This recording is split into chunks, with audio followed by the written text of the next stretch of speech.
নমস্কার, আমি মিলি সরকার Bengali urban kitchen থেকে বলছি। আমার ইউটিউব ফ্যামিলির সকল দর্শক বন্ধুরা কাছে দূরে যেখানে যে আছেন সবাইকে অনেক অনেক প্রীতি ও শুভেচ্ছা জানিয়ে শুরু করছি আজকে আমার রেসিপি। আজকে আমি বানাচ্ছি গোপালের পছন্দের একটা মিষ্টি ছানার পায়েস। সামনেই আসছে জন্মাষ্টমী। সেই জন্মাষ্টমীর দিনে আপনারা তো সকলেই গোপালের জন্য অনেক রকম মিষ্টি তৈরি করে থাকেন। এই ছানার মিষ্টিটাও এবার জন্মাষ্টমীতে বানিয়ে দেখতে পারেন, আশা করি ভালোই লাগবে। মিষ্টি বানানোর জন্য এখানে আমি 1.5 লিটার দুধ নিয়েছি। প্রথমে 1 লিটার দুধ একটা প্যানে দিয়ে দিচ্ছি। এই দুধটাকে প্রথমে আমি ছানা তৈরি করে নেব।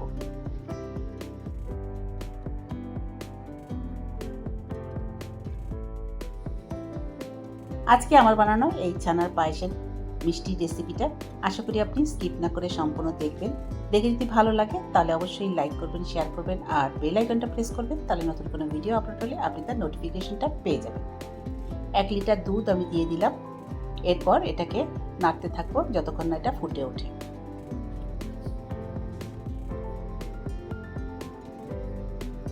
এইভাবে করে নেড়ে দিচ্ছি যাতে তলার দিকে লেগেও না যায়, সেটাও একটু খেয়াল করতে হবে।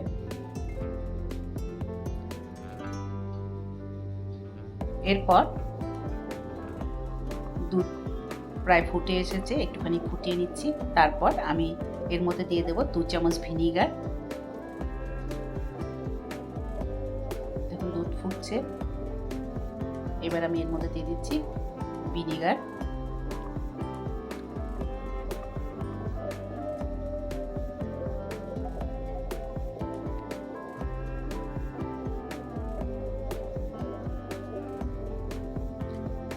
ভিনিগার দেওয়ার পর এবার একটু নেড়ে দিচ্ছি। দেখুন দুধটা ছানা হয়ে গেছে। এবার গ্যাসটা বন্ধ করে দেব।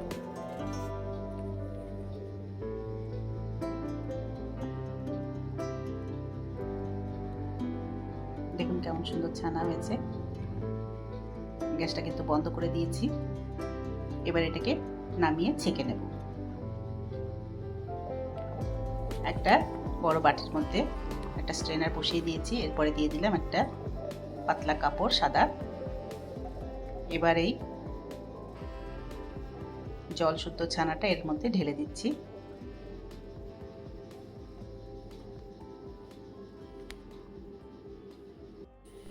যেহেতু এটা একটু টক দিয়ে করা ছানা কাটা হয়েছে, লেবু হোক বা ভিনিগার যাই দিয়েই ছানা বানানো হোক, সেটাকে একটু জল দিয়ে ধুয়ে নিতে হয় যাতে টক ভাগটা এর মধ্যে না থাকে।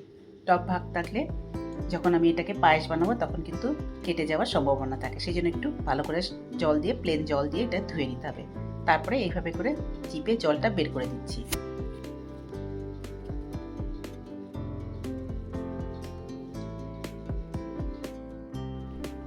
জল বের করে নেওয়ার পর ছানাটা একটা প্লেটের মধ্যে ছড়িয়ে দিচ্ছি। ছানার যে শক্ত হয়ে থাকা যে অংশগুলো ছিল সেগুলো হাত দিয়ে এইভাবে করে ম্যাশ করে নিচ্ছি। এইভাবে করে ছানাটা প্রথমে তৈরি করে নেব পায়েসের জন্য। এরপর নিয়ে নিয়েছি কিছু ড্রাই ফ্রুটস। এখানে আমার আছে কাজু, আলমন্ড আর কিশমিশ। আমার ঘরে আজকে এটাই ছিল, এটা দিয়ে আজকে আমি পায়েস রান্না করব। আপনার কাছে যে রকম ড্রাই ফ্রুটস থাকবে আপনি সেই দিয়েই কিন্তু পায়েসে দিতে পারেন। ড্রাই ফ্রুটসগুলোকে আমি ছোট ছোট করে কেটে নিচ্ছি।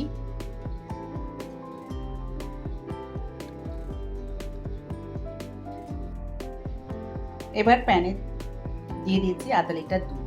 দুধ দিয়ে বেশ ভালো করে এবার নাড়তে থাকবো। 1/2 লিটার দুধটাকে বেশ কিছুক্ষণ নেড়ে এটাকে কম করে নেব। 1/2 লিটার দুধেরও অর্ধেক করে নেব। আর এদিকে একটা কড়াইতে দিয়ে দিলাম 1 চামচ মতো ঘি। তার মধ্যে দিয়ে দিলাম কেটে রাখা যে ড্রাই ফ্রুটসগুলো ছিল সেগুলো দিয়ে একটু ভেজে এগুলোকে তুলে নিচ্ছি।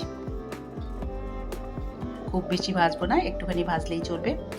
ভাজা হয়ে গেছে, তুলে নিয়েছি। এবার কড়াইতে আর একটু ঘি দিয়ে দিলাম 1 চামচ মতো। দিয়ে যে ছানাটা আমি রেডি করে রেখেছিলাম সেটাকে একটুখানি জাস্ট ভেজে নেব, মিনিট খানেক মতো। তারপরে এটাকে নামিয়ে নেব।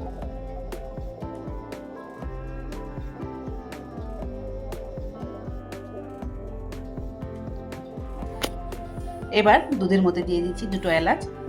এলাচ দেওয়ার পর খুব ভালো করে এটাকে নেড়ে দেবো আবারও। দুধটা আর একটুখানি ঘন করে নেব।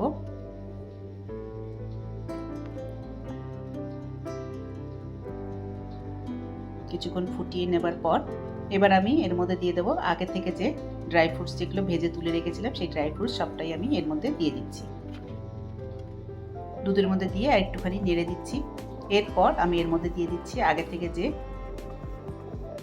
ছানাটা ভেজে রেখেছিলাম একটু, সেই ছানাটা দিয়ে দিলাম। আর সাথে দিয়ে দিলাম 6 চামচ মতো চিনি।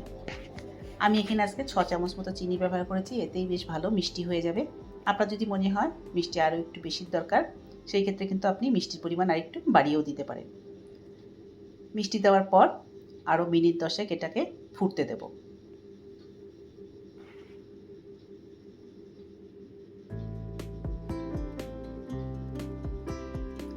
এইভাবে নেড়ে চেড়ে এটাকে আরও মিনিট 10 ফুটিয়ে নেব। আর এইভাবেই খুব সহজেই তৈরি হয়ে গেল আজকে আমার বানানো ছানার পায়েস।